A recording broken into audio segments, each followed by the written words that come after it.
Okay, folks, welcome. Torah portion Kedoshim, the second reading.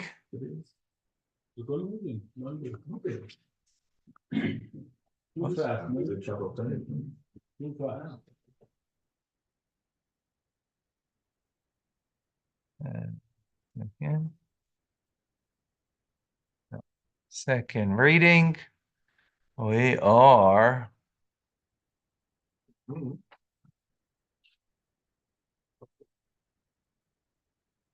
what's going on here?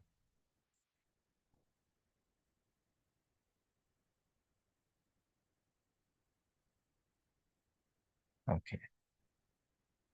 Oh my gosh, not sharing what I'm asking. There we go. Okay. See the Chumash in front of you, Diane? Yes. Yes. Okay. Wonderful. Okay. We are in Vayikra, Leviticus chapter 19, verse number 15. Many mitzvahs today. Okay, let us go. Loi sasu ovel. Do not do ovel, injustice. Bamishpat, in judgment. Loi sisa, do not raise up, meaning don't raise up Pnei Dal, the face of the poor. In other words, do not favor the poor. And do not give respect to the face of the great one. Face meaning the person, right? Pnei. I'm just sometimes giving you literal translation, right? So you can learn the word, right? The face of the great. No social justice. No, so right. Because someone's poor, don't favor them. Because they're rich, don't favor them. But tzedek tishbei damisecha, with tzedek, with righteousness, you shall judge your nation. Rashi in 15. Got it? Huh? Yeah. Okay. Loisase aval b'mishpat. Do not make wrongdoing injustice. Right. Don't pervert justice. Melamed, this teaches us Shadayin that the judge, and Mekalkal Zadin, perverts the judgment. Kari Oval, he's called a wrongdoer. Sanu, he's hateful. Amashukot, and repulsive.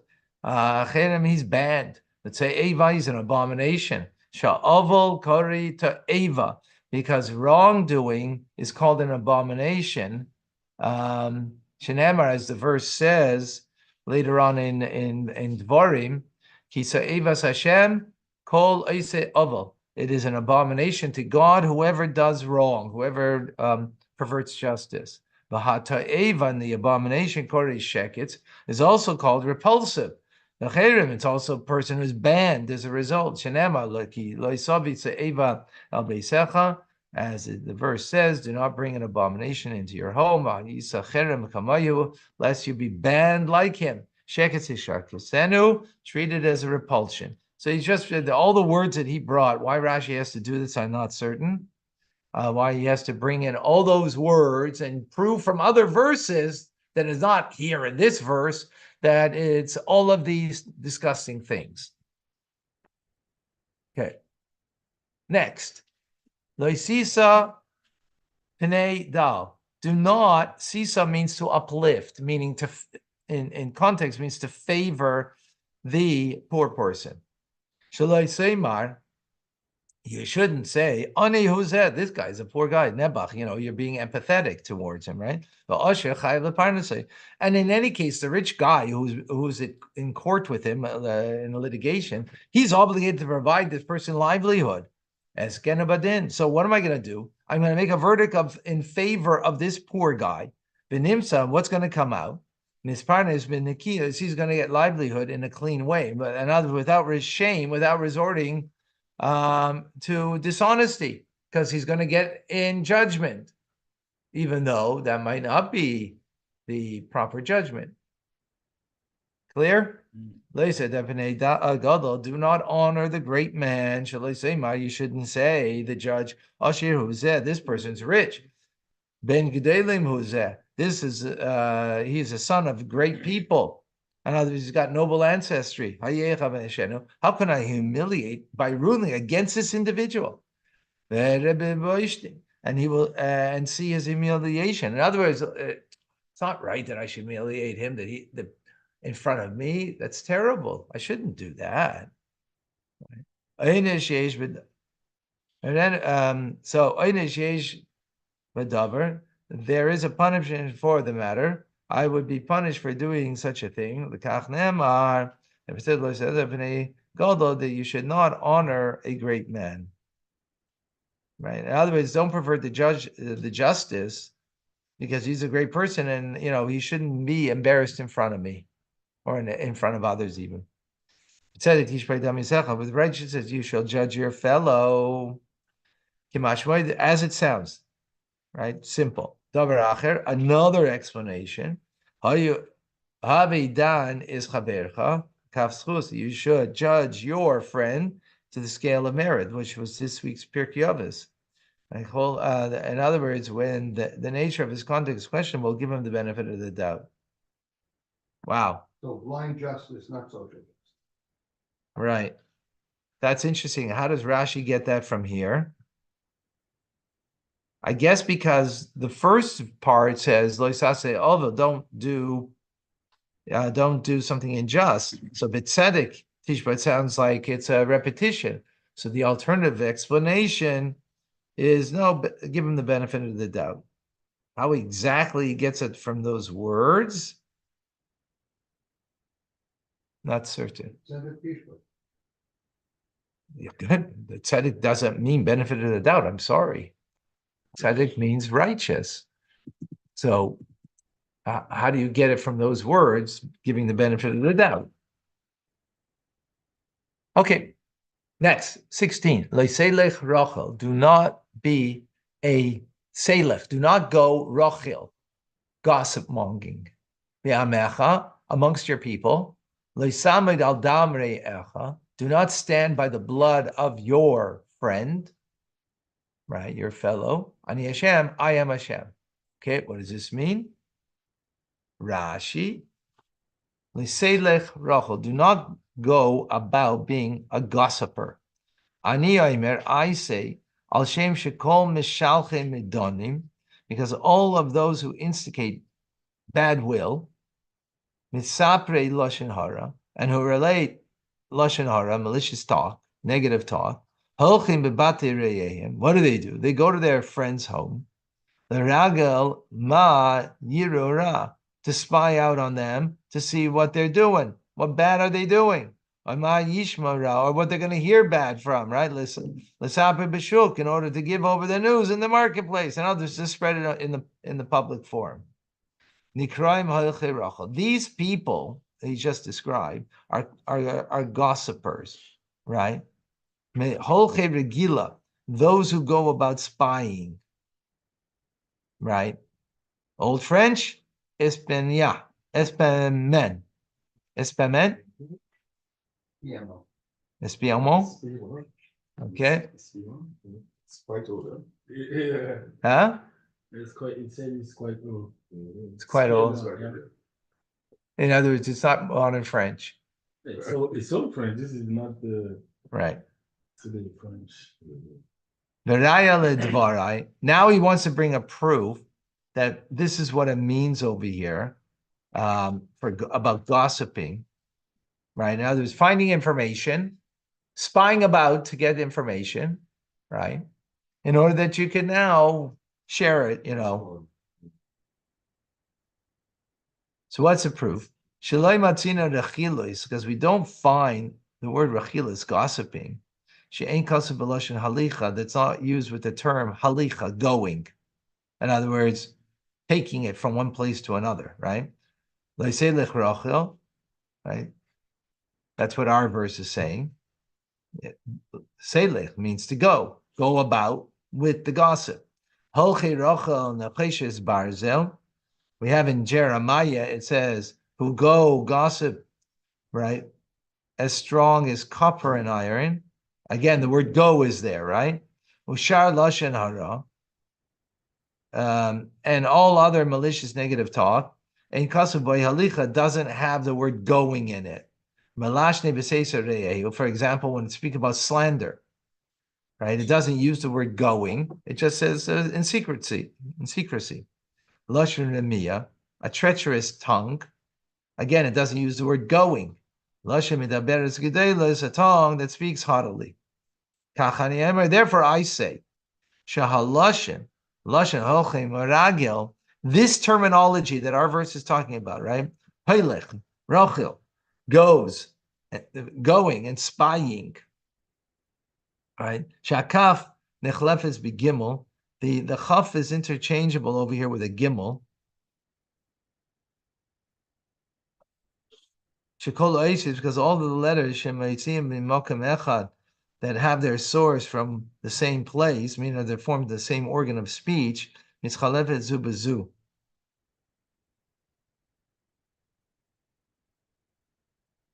All guttural sounds, for example, that are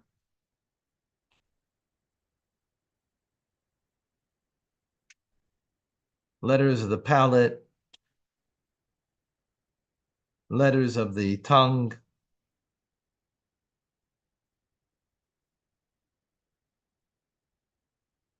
or teeth, or of the lips, right? So regel and rachel, the chaf and the gimel, are interchangeable.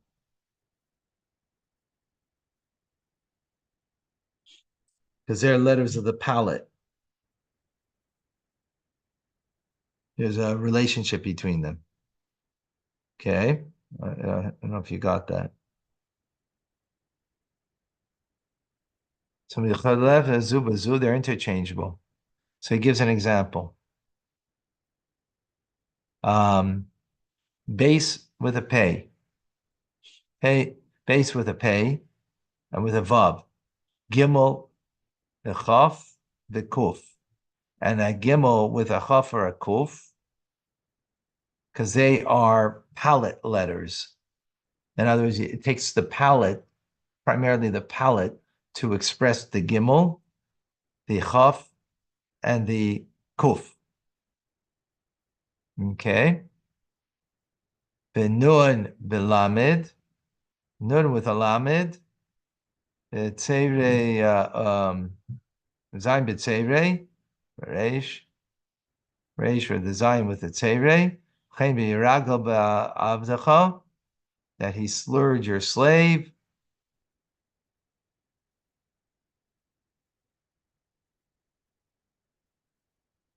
And I was showing the word rochel and ragel are the similarity when it comes to malicious talk. Ragel b'mirma, he spied treacherously, lemar alai ra, tzibah me'evil. Likewise, we find that ragel has the meaning of rochel, loy regel al l'shonei, that he did not slander on his tongue, just showing that there's a relationship. What he wants to show is that the word ragel, which means to spy, also means leg, foot, feet, going, right? Because you spy with your feet, going to a place, right? Where do we have that term?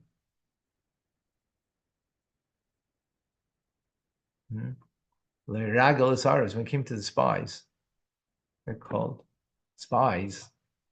And again, the term meaning to go by foot. So he's just saying Rachel is the same idea as Ragel, because those letters are interchangeable. Yeah. Rachel is Schedra, Miragel, called Schedra, Rachel Amecher, Basamim, Niskashit by him, Anoshim, Al Shem, Maxi Tomid, someone who goes around by Yares, Benikra Rachel, and he's called a Rachel, Lashon Regel, which is a term going on foot. Okay. Vitargumai, and the Unclis, Leselech Rachel, he explains Leselech Kurtzin, that it means do not eat of winking. Kamai, of the Yehuda, they ate winking of the Jews. meaning this, they slander the Jews, and to Achol Kurza Malka, that he ate winking against him, meaning he slandered him in the house of the king. So winking is the idea of slandering.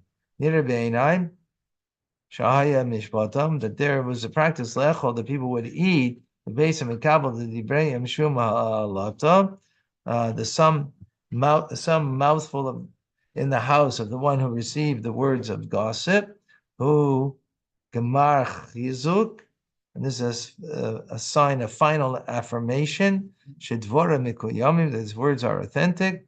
Yamidam al emes, and he could vouch for their truth.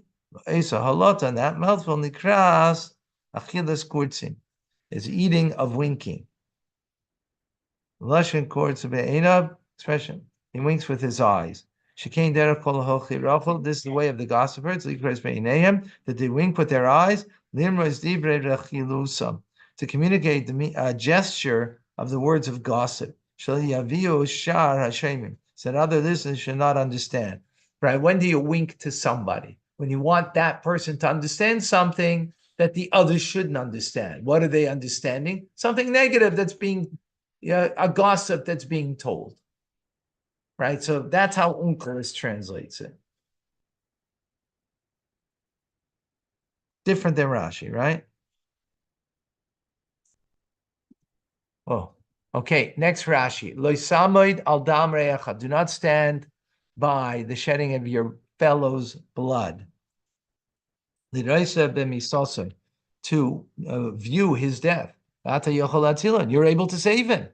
He's going, for example, tevei bahar. He's drowning in a river. V'chaya, or an animal is, mauling him. Or Elysium, or bandits, Boim Olav, are coming upon him, and you could do something about it, right? You shouldn't stand there and do nothing.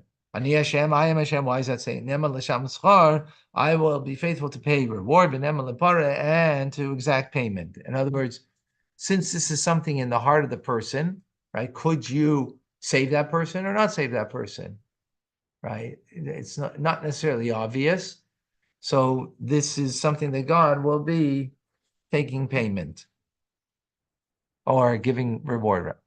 17. Loisisna isachicha. Do not hate your brother. Bilvabecha, in your heart. Rebuke, you shall rebuke.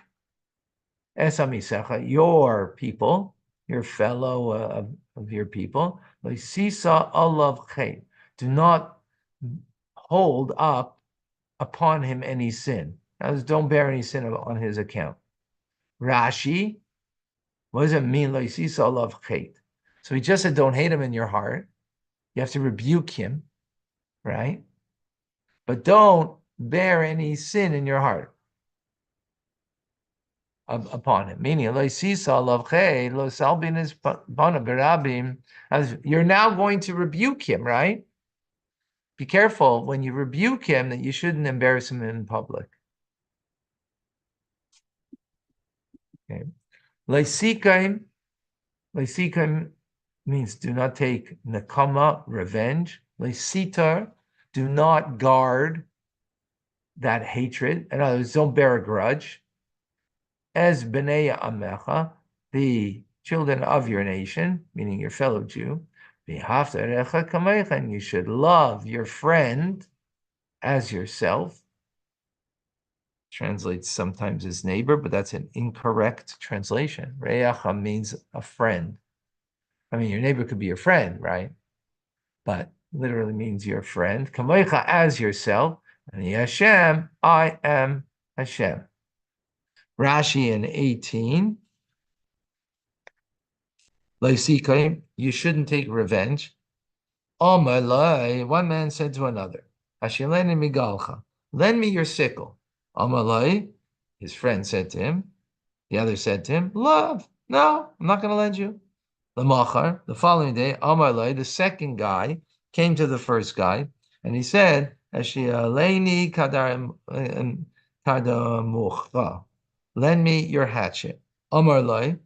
So the first said to the second, right? The second now is asking for a loan. So the first guy says back to him, I'm not going to lend you. Why am I not going to lend you? Tit for tat. As you didn't lend me the sickle yesterday. That's called zuhi nekima.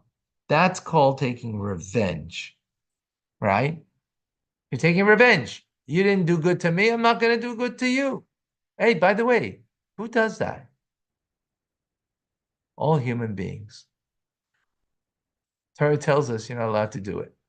We all do it, right? And kind of makes sense to do it. You're not nice to me. Boy, I should be nice to you. It's not coming to you. Torah says you're not allowed to do that to your fellow Jew, by the way. It's only to your fellow Jew we're talking about. Ezo Nitira. Now, there's another thing in the verse over here. It says, do not bear a grudge. What does that mean? Amalai. So now he gives an example, Rashi. Another example. So one man says to another, right? One Jew says, lend me your hatchet. Amalai, the second one, the guy says, love. No, I'm not going to lend you. Lamachar, the following day, Amalai. The second guy comes and he says, let me your sickle. Amalai. So the first guy says to the second, hey, locha, here, take it. I'm not like you, that you didn't lend me. What does that mean? You held on to what that guy did. Zui Natira, that's called bearing a grudge. Indeed, you gave and you lent to the guy, but in your heart, you bear the grudge. Not allowed to do that. For someone who keeps the enmity in his heart, even though he doesn't take revenge, you're not allowed to do that. And you should love your friend as yourself. Amar Rabbi Akiva. So Rashi says, he quotes Rabbi Akiva. This is a great principle in the Torah. Sichos from the Rebbe on this that are important. Okay, 19. We're good?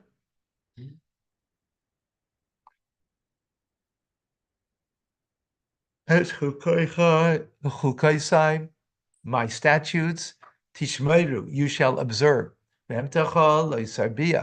You should not, your animal, you should not crossbreed your animals. In other words, take a horse with a donkey and make a mule. Shouldn't do that. Right? Your field, likewise, you should not seed kaloim. The word kaloim means a mixture, right? In other words, don't take grape seeds together with another kind of seed and make a hybrid of them. Don't do that. Beged kaloim shatnez lo yale alecha, and it beged a clothing, a garment of kilayim. What's kilayim? Get a mixture called shatnez. The verse calls it shatnez. What that means, well, Rashi will have to explain to us. Lo yale alecha should not come upon you. Means don't wear it. Right? Rashi in 19. As you shall observe my statutes. Elehem. These are the following statutes. What does it mean, statutes? What does it mean, chukim? These are things which don't make any sense. Right.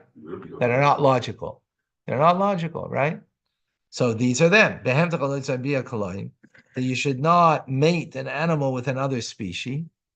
These statutes, they're a decree of the king, that there is no rational reason for it. God wants it, that's it. And a garment of kolayim, of a mixture. Why is it stated Levish and Emar? Shatnez. Since it says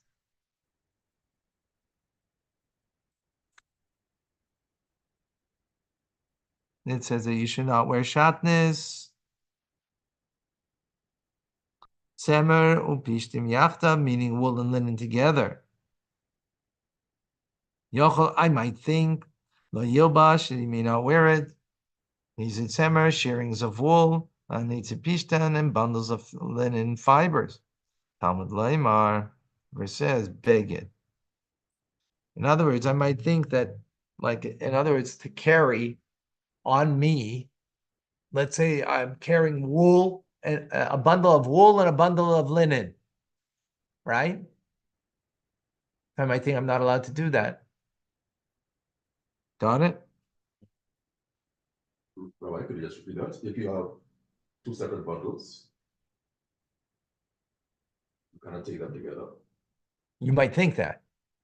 That's why it says in our verse, beged, a garment. It's Oh, wearing oh, a okay. garment, That's not separate. wool and linen that you're carrying it. Right. Okay. You could carry a bundle of linen and a bundle of wool. Why? Because that's not called a beged, not called a garment. How do we know that? From this verse here. Because the law of shatnez, we have that already. I mean, no, actually, we don't have it. It's going to be later on in Devarim. So what is it coming to add over here? That it's a garment. Specifically to clothing. Exactly.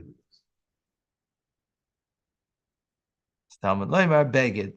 Minayim, what's the source of Rabbis Levadim? That includes felts in the prohibition. Felt is cloth that is carded, but not spun or twined. Meaning a cloth of wool and linen that are carded together. Okay. How do you card something? Anybody? Okay. You didn't go to school for that, huh? I guess we all went to the wrong school. But that's why we have Rashi.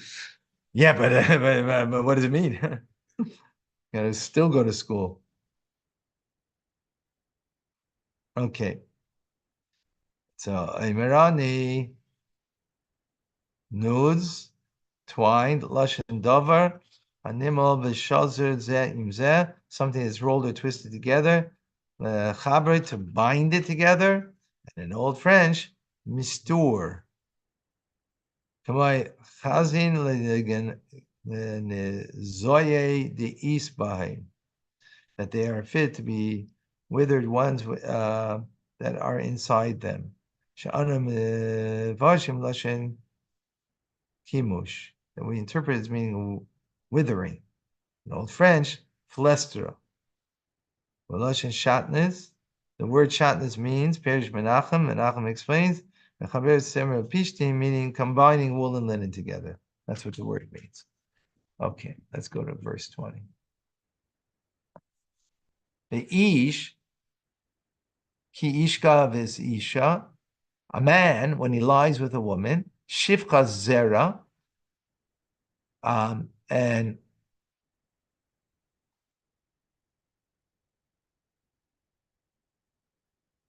shifcha zera meaning seed. He has a seminal seed. Have relations. He shivcha nechrefes, and she is a slave woman, right? The ish, for the man. What that means for the man exactly. We'll see. Loi niftasa, ay chuvsha, loi nitan la, to the man, right? So, and who has not been, niftasa means redeemed, or chuvsha, free, right? So she's not a free woman, meaning she's not totally, when she be free, she becomes totally Jewish, right? Lo nitan law has not been given to her. Full freedom and redemption has not been given to her. Bekairas tiya loy, there shall be an investigation. Loy yumasu ki loy chuvsha. She shall not be put to death. They shall, no, they won't. They shouldn't be put to death. They should not be put, because she has not been freed. Let's see, Rashi. Need some explanation here. I'm not clear on it, on all the details here. Okay. Nechrefis leish. Nechrefis So means over here, miyuedis, Rashi says, meaning assigned, miyuchedis, or specified leash to another man. I don't know anything that is similar to this word in Torah. Keshivcha Kenanis. This is about a Canaanite slave woman, right? She's not Jewish. Shechetzia Shivcha, that she's half a slave woman, Bechetzia ben Chayrin, and half freed. Hamoret. So she was owned by two people. So one guy freed her, and the other guy didn't free her. So she's half, right? So this is called a Shivcha Charufa, Nechrefis. She's been designated. Designated, what Rashi said, Moresh was Eved Ivri, who was married to a Hebrew servant.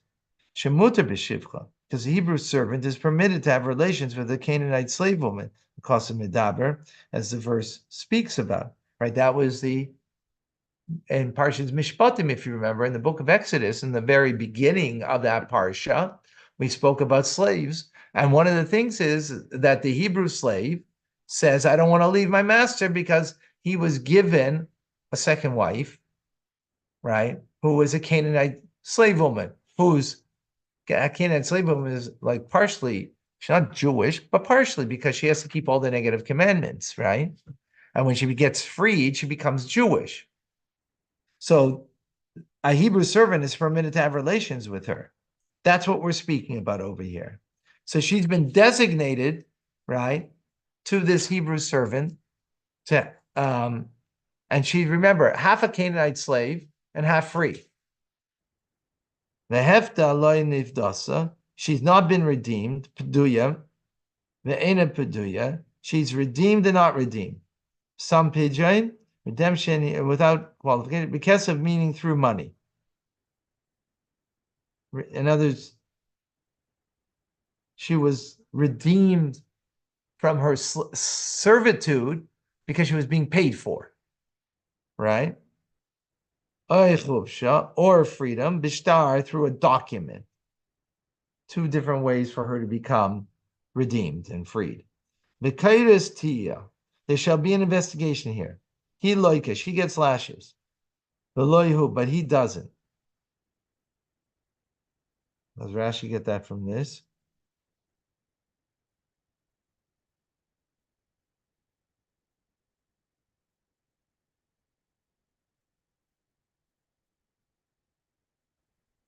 Because Tia is feminine. So there's an investigation over here. So since it's an investigation, it's in feminine form over here. So that's Rashi. The implication over here is that she gets lashes for having relations with the person she shouldn't have relations with. And he doesn't. Why? Because it's only speaking about the feminine over here. Shadayanim Malkin, the judges carry out the lashes, carrying the Allah like it. They recite over the one who's being lashed. The Im Laisish that if you do not take care to carry out, Hashem is Mapa Ischa, and Hashem will punish you and punish your children in an extraordinary fashion. I don't know what this is all meaning. And because we have it similarly in Devarim, a further extension of this law. Okay. Next Rashi, final Rashi actually, on this pasuk. Because she has not been freed, therefore, because she hasn't been freed, she is not liable for a death penalty for committing adultery. He's not punishable by death for committing adultery with her. Shein kedushin, where the marriage is not a valid marriage. Ha'im chuvshab, and if she was free, kedushin, then her marriage would be valid. V'chayiv misa, then it would be subject to the death penalty if he had relations with her. So we're talking about the master of this slave, right? So he can't have relations with her right? Even though she's half freed, so therefore she's half Jewish. She's not really half, because you can only be full Jewish, and that's why it's giving us this precision over here. Like, she's only half a slave. She belongs to the Hebrew slave, right? She's been set aside for him, and the master has relations with her. Then he would be obliged to death penalty, because that would be adultery. One second.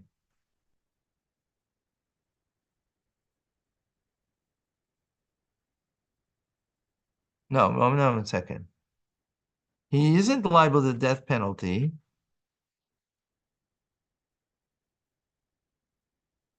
Would she have been totally free, who would be liable for that?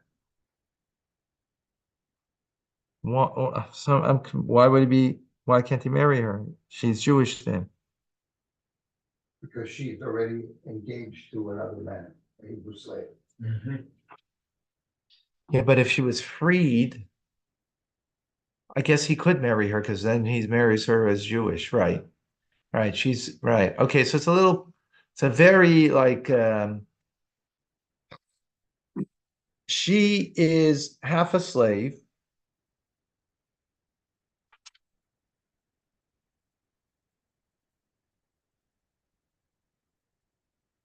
Right? She is half a slave. So she is now engaged to the Hebrew slave. If he had relations with her, it's nothing. No, there's no death penalty. He's not allowed to have relations, right? The master. But he wouldn't get the death penalty, because this is the funny thing over here. To the Hebrew slave, he can have relations, but he can't have relations, meaning he can't have marriage with her, right? So therefore, there's no death penalty. But Rabbi, in the Chayinu, it says she was designated to another man. Yeah, that's the Hebrew point. slave. To the Hebrew Hebrew slave, slave. right? And the we're talking about the master had relations with her, Oh, okay. All right? Mhm. So he's not allowed to have relations with her, but he won't get a death penalty because it's not possible for marriage with her. If she was freed, right, then it's possible that he could have marriage with her. Because she's The Jewish. problem is, because she's Jewish, right? The problem is, though, she's already engaged. So therefore, if he did have relations with her, he would be liable to death penalty. That's the point. A little tricky over here, the nuance. So that would have been adultery. She would be Asians. Because she belonged. They see the funny, it's an odd story over here, and that's why the Torah is telling us over here. Like, in other words, to the Hebrew slave, she's engaged. To the Hebrew master, there is no possibility of a relationship here, right? So therefore, since there's no possibility of the relationship over here, therefore it's not considered adultery. It's not permissible to engage in a relationship with her, right? But since it's not possible a marriage with her, therefore it's not possible the death penalty. When do you have a possibility of a death penalty? When there's a possibility that this could be a legitimate relationship. That's the point, Right. right? When could it be a legitimate relationship? When she's freed, Free. because now she's Jewish. The problem is, though, she's engaged. That's- But it is possible a relationship, because if the engagement broke, he could marry her, right? If he gave a get, so then he could marry her. Then therefore, since there's a possibility of a relationship, therefore having the relationship, you're liable for a death penalty. Very intriguing. Okay, last verse. Okay. The last two verses, sorry. Behavi is Hashamay Hashem, and he should bring his guilt offering to God, El Pesach El Mayid, to the entrance of the tent of meeting. El Asham, Ale is a ram, right? It's not a Dodge Ram, by the way. just a ram. Mhm. It's a ram. It's the Not original, Kedoshim. Huh? the original ram. The original ram. Yeah. As a guilt offering. The chipar alav. So now we're talking about who. So who are we talking about over here? Talking about the master, right? Who had this relationship with his half slaves, right? Half freed, half slave. Got it? So he has to bring an offering. The chipar alav, and he will be atoned. Hakayin be'el ha'asham. The Hakayin will atone for him with this ram that is a guilt offering. Lifnei Hashem, before God. Al chatase, on his sin. Asher chata, that he sinned. V'nislach lai, and he will be forgiven. Michatase, from his sin. Asher chata, that he sinned. Whoa, very redundant. Nislach lai michatase asher chata. So Rashi picks up on that, right? The redundancy over here. Rashi says that it's going to be for the sin that he committed, he should be forgiven him. The Rabbah says, amazed, does include intentional transgression, as unintentional.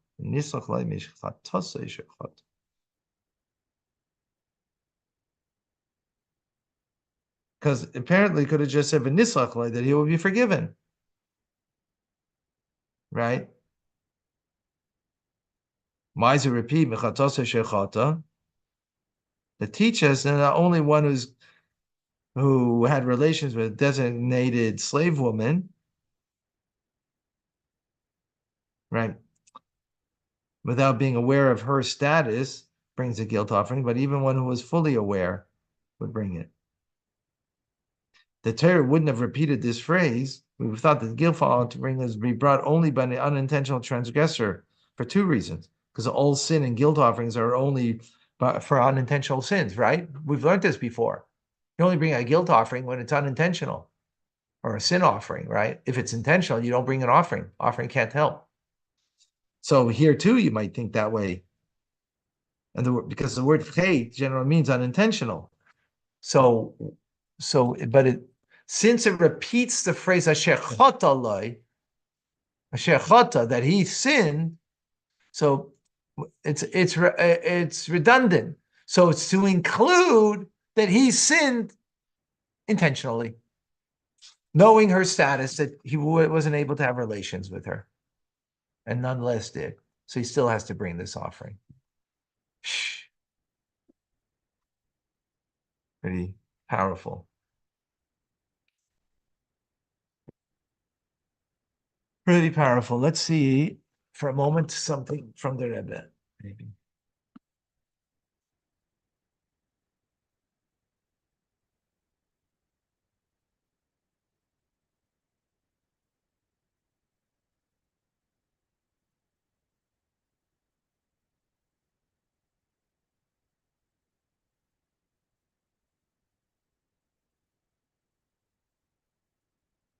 So, right? You should love your fellow Jew as yourself. Rashi says, Rabbi Akiva says this is a great principle in the Torah. So Rebbe asks that there's a great question and wonderment over here, that Hillel Zakin, the generations before Rabbi Akiva, he lived about 150 years before Rabbi Akiva. He says that this is Kol HaTorah Kula. It's the entire Torah, right? Remember the would-be ger. If you wanted to convert to standing on one foot, tell me the whole Torah. So he said that loving your fellow Jew, this is the whole Torah, and the rest is commentary, right? Isn't that a greater novelty and something greater than just saying it's a great principle that Rabbi Akiva says? So the Rebbe is going to give an explanation, Pnimius HaTorah, meaning not the simple explanation, but the mystical or the Hasidic inward, deeper explanation.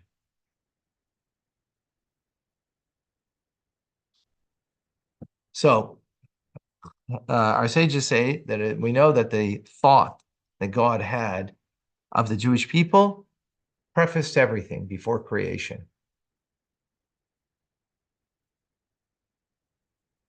Even prefaced Torah. We're greater than Torah. On the other hand, the Zohar says that the Jewish people are tied up to Torah, and through Torah, we're tied up to God, bound up to God, right? In other words, Torah is greater than us because it's what binds us to Hashem, right? It's the means for us to become bound up with Hashem. It means it's greater because it's what enables us to be bound up to Hashem, right? So we have paradox over here, right? Thinking it's opposite. On the one hand, we're greater than Torah, right? We come up in God's thought before even Torah, right? Yet, through Torah, we become bound up to God. So it's what allows us to be bound up to Him. So Chassidus explains that in the root source of everything, the Jewish people are greater than Torah. However, coming down a soul here into this physical world, right, into a body, it's not so revealed and obvious that the Jew is greater than Torah. Therefore, when we speak about the Jewish people in this world, they necessarily have to have Torah in order to connect to God, right? And this is the difference between what Hillel says and Rabbi Akiva says. Okay? Hillel is speaking about the way things are in the root source. In the root source, right, Avos Yisrael is everything. Loving a fellow Jew is everything. There's nothing else. It's not just a great principle. It's everything. Great principle is a great principle, but there's other principles too, right? This is not a great principle. It's everything. Avos Yisrael in its root source. Why? Because in its root source, the Jew is greater than Torah. So that's all there is, right? Is that clear?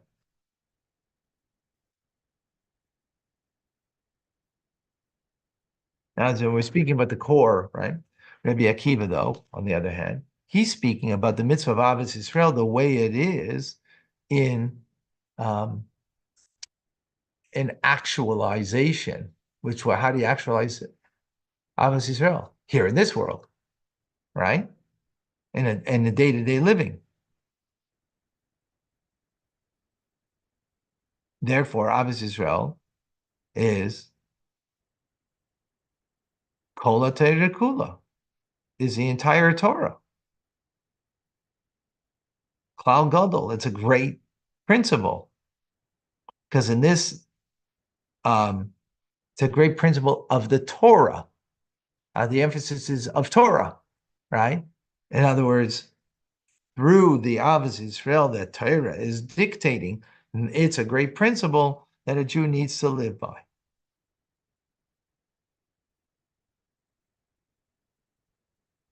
In other words, because the Jew needs to live by the principle of Torah. And this is a great principle of the Torah. Because in this world, the Jew isn't greater than Torah. Torah is greater than the Jew that allows us to attach ourselves to God. So of that which Torah allows us to attach ourselves to Torah, to God rather, through Torah, Avos Yisrael is a great principle. And merely a great principle. So Rashi is, got that?